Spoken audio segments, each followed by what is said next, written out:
안녕하세요. 김사면 변호사입니다.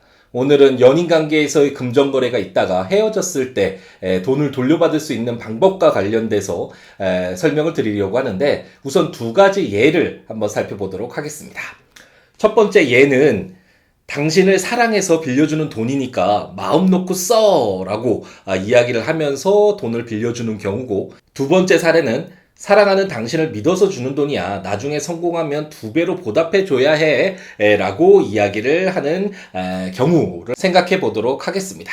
과연 두 가지 사례 중 헤어졌을 때 돈을 돌려받을 수 있는 경우는 어떤 경우일까요?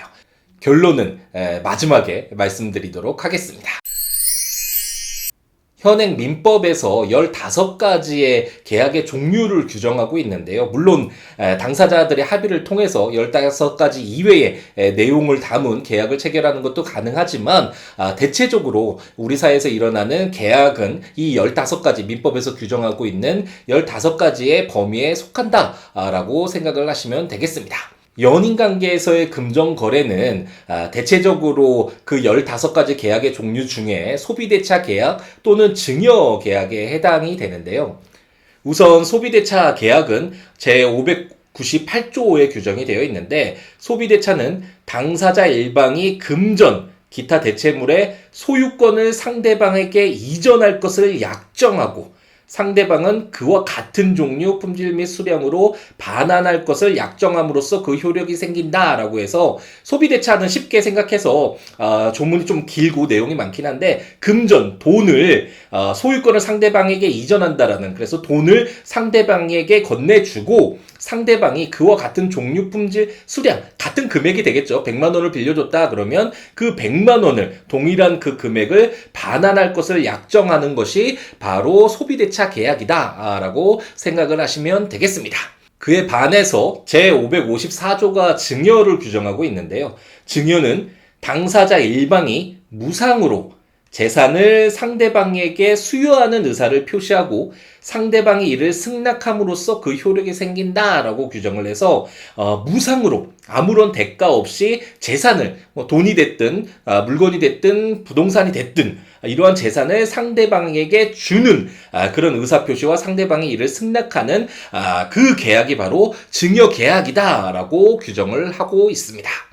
연인 관계에서의 금전 거래는 이 소비대차 계약 또는 증여 계약에 해당이 될 텐데요. 소비대차 계약에 따르면 우리가 방금 전에 읽어봤던 것처럼 그 동일한 금액, 100만 원을 빌려줬다면 100만 원을 반환을 해야겠죠. 하지만 증여 계약에 해당이 된다면 무상으로 대가 없이 지급한 돈이기 때문에 그 헤어진 연인에게 돈을 다시 돌려주지 않아도 될 것입니다.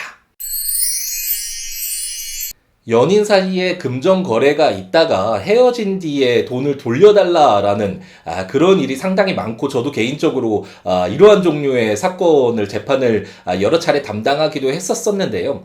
헤어진 뒤에는, 연인관계가 깨진 뒤에는 당연히 준 돈이 당연히 소비대차로서 돈을 빌려준 것이다 라고 주장을 하겠지만, 여러 가지 이렇게 재판이 계속된다라는 것을 보면 연인관계라는 특수성 때문에 증여계약으로 해석되는 사안도 상당히 많이 있기 때문에 이렇게 많이 분쟁이 발생하는 것이겠죠. 결국 법원이 여러 가지 사실관계를 고려를 해서 연인관계에서의 발생한 그 금전거래가 소비대차 계약인지 증여계약인지를 판단을 하게 될 텐데요.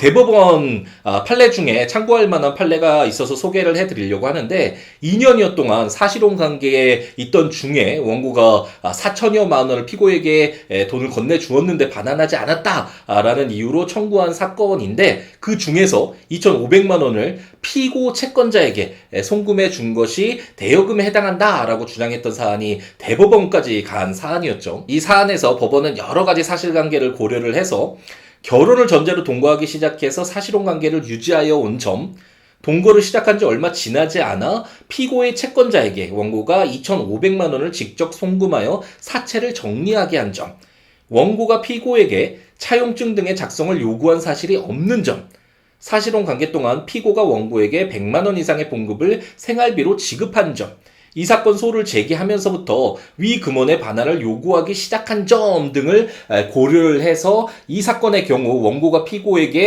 채권자에게 직접적으로 2,500만 원을 송금한 것이 대여를 해준 것이 아니다라고 해서 반환 청구를 기각한 그런 판례입니다.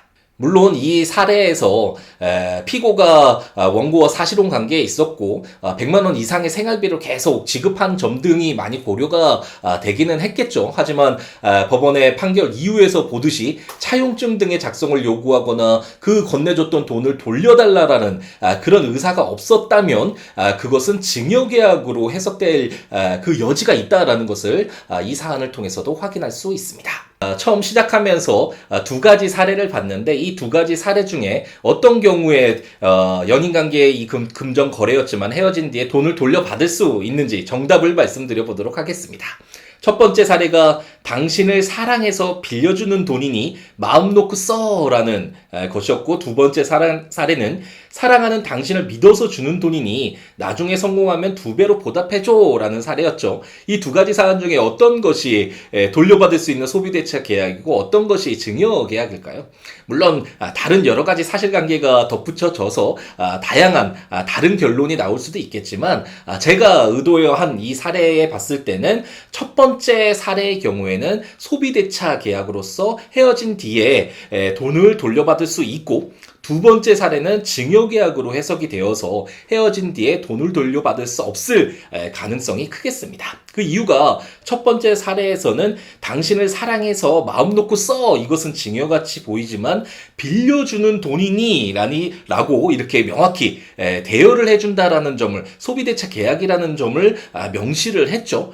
그에 반해서 B 사례를 보면 사랑하는 당신을 믿어서 주는 돈이니, 빌려주는 것이 아니라 준다라는 표현이 있기 때문에 그 이후에 나중에 성공하면 2배로 보답해줘야 돼, 이것은 별개의 또 다른 법률 행위가 될 수 있을지언정 돈을 건네주었던 이 행위는 증여계약으로 해석이 돼서 헤어진 뒤에 돈을 돌려받지 못할 가능성이 크겠습니다.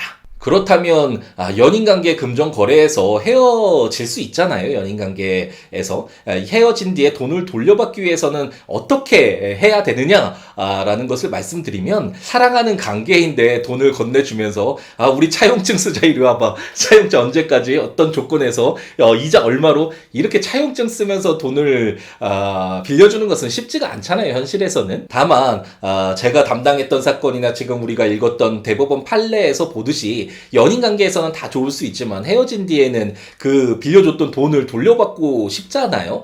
그렇기 때문에 그 돈이 대가 없이 돈을 주는 것이 아니라 빌려주는 돈이다라는 것을 어느 정도 그 근거를 마련해 둘 필요가 있고요. 그렇기 때문에 돈을 이제 뭐 은행 계좌를 통해서 이체시킨다 그러면 그 이체 내역에 대여금이라고 쓰거나, 자세히 보지 않겠죠. 그렇게 쓰거나 아니면 돈을 건네준 뒤에 대여금 입금했어, 날짜 너무 신경 쓰지 말고 사정이 좋아지면 갚도록 해, 사랑해, 뭐 이런 식으로 문자를 남기면 그래도 연인관계가 그렇게 훼손되지 않으면서도 나중에 있을 분쟁을 사전에 차단할 수 있는 방법이 아닐까라는 생각이 드네요.